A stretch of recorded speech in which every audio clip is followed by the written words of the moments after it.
जश्न की अगली तस्वीर आपको दिखाऊं। देखिए जहां टैंकों पर चढ़कर कैसे खुशी मनाई जा रही है। टैंकों पर सवार हैं विद्रोही लड़ाके और पूरी तरह से हथियार लहराए जा रहे हैं। ऐलान किया जा रहा है पूरी तरह से सीरिया पर कब्जे का। 11 दिन के अंदर यह पूरी तस्वीर सीरिया की बदली। अलेप्पो के साथ शुरुआत हुई थी और जाकर दमिश्क पर खत्म हुई है और पूरा कब्जा जो है वो हो चुका है। आखिर 11 दिन के अंदर कैसे बशर अल असद को देश छोड़ना पड़ा।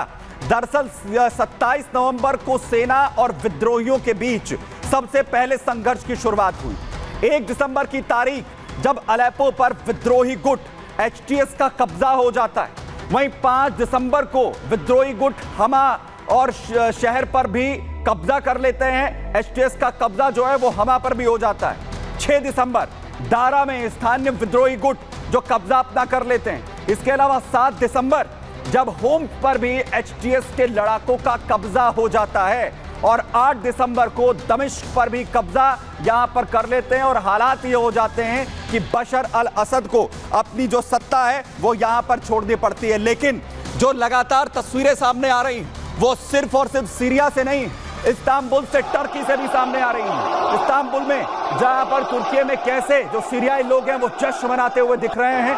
जिस तरीके की जो तस्वीर सीरिया से सामने आई उसके बाद इस्तांबुल में भी जश्न मनाया गया।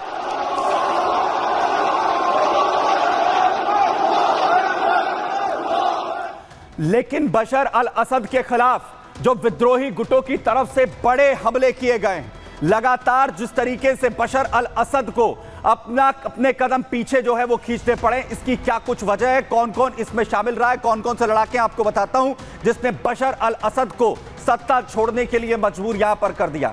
सबसे बड़ा नाम हयात अल तहरीर शाम यानी HTS, जिसका चीफ है अबू मोहम्मद अल गोलानी। वहीं कब्जा अलेप्पो पर किया गया।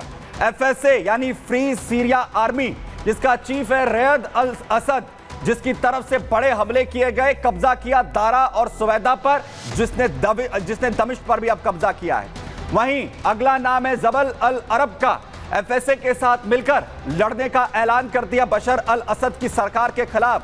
द्रूज लड़ाकों का साथ भी इनकी तरफ से लिया गया है। ये वो तमाम बड़े नाम है विद्रोही लड़ाकों के जिन्होंने पूरी तस्वीर जो है वो इस युद्ध की यहां पर बदल कर रख दी, जिसने पूरी तरह से जो तस्वीर है वो इन हालातों की यहां पर बदली है। और इसके बाद हालात ये हो गए कि बशर अल असद आखिर सीरिया छोड़कर कहां गए हैं इसकी भी जानकारी किसी को नहीं है। तो सीरिया में आखिर अब आगे क्या कुछ होने जा रहा है, इसी पर बात करने के लिए कर्नल शैलेंद्र साहब यहां पर ज्वाइन कर रहे हैं। सर, बहुत स्वागत है आपका, शुक्रिया हमारे साथ जुड़ने के लिए। लेकिन मेरा सवाल आपसे यही है, सीरिया जिस हालात में जिसकी शुरुआत हुई थी, क्या सर ये किसी ने एज्यूम किया था कि 11 दिन, सिर्फ 11 दिन बशर अल असद जो है वो टिक पाएंगे?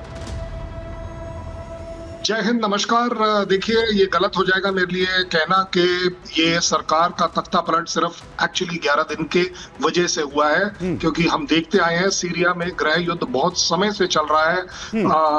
बशर असद के खिलाफ कम से कम पिछले दशकों से ये लड़ाई चल रही है अपने आप में। और जिनको ये लोग विद्रोही लड़ाके कहते हैं, मैं कहता हूं ये हैं डेमोक्रेसी के लड़ाके।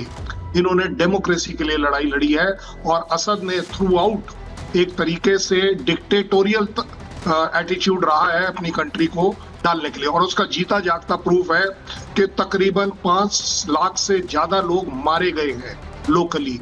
मोर देन 70 लाख लोग जो अपने आप हैं उनको वो जगह छोड़नी पड़ी।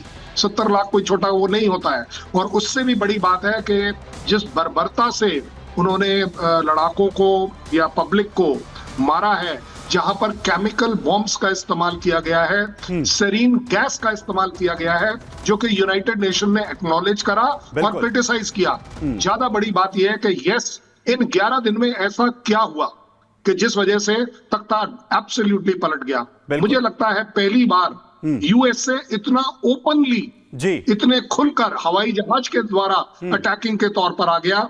एक स्ट्रेटजी ग्राउंड पर, क्योंकि डेवलप करी है ईरान का स्टैंड था जिसकी वजह से कहा जा रहा है कि बशर अल असद अभी तक टिके हुए थे। सर, वो भी एक कहीं ना कहीं पॉइंट रहा है जिससे वो पूरी तरह सरकार यहां पर बिखर गई बशर अल असद की। बहुत शुक्रिया सर वक्त देने के लिए, हमारे साथ यहां पर जुड़ने के लिए। और वहीं दूसरी तरफ जो है बड़ी अपडेट आपको बताऊं, जहां पर लगातार अलर्ट सीरिया को लेकर जारी है और अमेरिका की तरफ से सीरिया को लेकर अलर्ट जारी किया गया है। अमेरिका की तरफ से सीरिया को लेकर अलर्ट, सीरिया में केमिकल जंग को लेकर अलर्ट जारी किया गया। अमेरिकी खुफिया एजेंसी का दावा, केमिकल वेपन स्टोरेज साइट पर पूरी तरीके से नजर हमारी यहां पर बनी हुई है, जहां पर यह कहा जा रहा है केमिकल वॉर यहां पर हो सकती है। लेकिन दूसरी तरफ केमिकल वेपन को लेकर एसटीएस की तरफ से बड़ा बयान यहां पर दिया जा रहा है। एसटीएस का कहना है कि किसी भी तरह से हम जो केमिकल वेपन्स हैं वो इस्तेमाल यहां पर नहीं करेंगे, यानी सीरिया के अंदर अगर केमिकल वॉर हो जाए तो तस्वीरें हैं वो भी ये कहती हुई दिख रही हैं। अमेरिका अलर्ट जारी यहां पर कर रहा है। क्या अलर्ट यहां पर किया गया आपको बताता हूं। दरअसल असद की सेना इस्तेमाल कर सकती है यहां पर केमिकल वेपन्स, ये कहा गया था। पहले यह दावा किया गया था, ब्रिटेन ने सीरियाई सरकार को चेतावनी दरअसल यहां पर दी थी, विद्रोहियों के खिलाफ इसका इस्तेमाल ना हो, यह ब्रिटेन ने चेतावनी जारी की थी। वेपन का इस्तेमाल हुआ तो अंजाम बुरा यहां पर हो सकता है। वहीं दमिश्क पर केमिकल वेपन के इस्तेमाल का इरादा नहीं है, क्योंकि अब दमिश्क जो है वो पूरी तरह से विद्रोही लड़ाकों के कब्जे में आ चुका है। और वहीं दूसरी तरफ जो एचटीएस है वो ये दावा कर रहा है कि एचटीएस कभी भी केमिकल हथियारों का इस्तेमाल यहां पर नहीं करेगा, ये बड़ा दावा यहां पर किया जा रहा है। वहीं दूसरी तरफ आपको बताता हूं, क्योंकि इजराइल लगातार नजर इस वक्त इस युद्ध को लेकर बनाए हुए, दूसरी तरफ इजराइल की तरफ से खास तैयारी यहां पर की गई है, क्योंकि गोलान हाइट्स पर जो तैनाती है वो यहां पर बढ़ा दी गई है। अल हमीदिया इलाका जहां पर आईडीएफ के जो टैंक हैं वो पूरी तरीके से तैनात किए गए हैं। नॉर्दर्न कमांड ने बफर जोन में हमला यहां पर कर दिया है। कुनित्रा इलाके का जो बफर जोन है वहां पर हमला इजराइल की तरफ से किया गया है। गोलान हाइट्स में स्कूल और कॉलेजेस को बंद किया गया है। सीरिया बॉर्डर से सटे इलाके में पूरी तरह से एंट्री बंद कर दी गई है। वहीं सीरिया बॉर्डर से अब किसी भी तरीके की जो एंट्री है वो यहां पर नहीं होगी, क्योंकि सीरिया का ये साफ तौर पर, इजराइल का साफ तौर पर यह कहना है कि सीरिया से अगर किसी भी तरीके का इन्फिल्ट्रेशन होता है तो उसे बर्दाश्त नहीं किया जाएगा। इसी को लेकर यह कदम इजराइल यहां पर उठाता हुआ नजर आ रहा है। तो संग्राम में आज के लिए इतना ही, दीजिए इजाजत, धन्यवाद।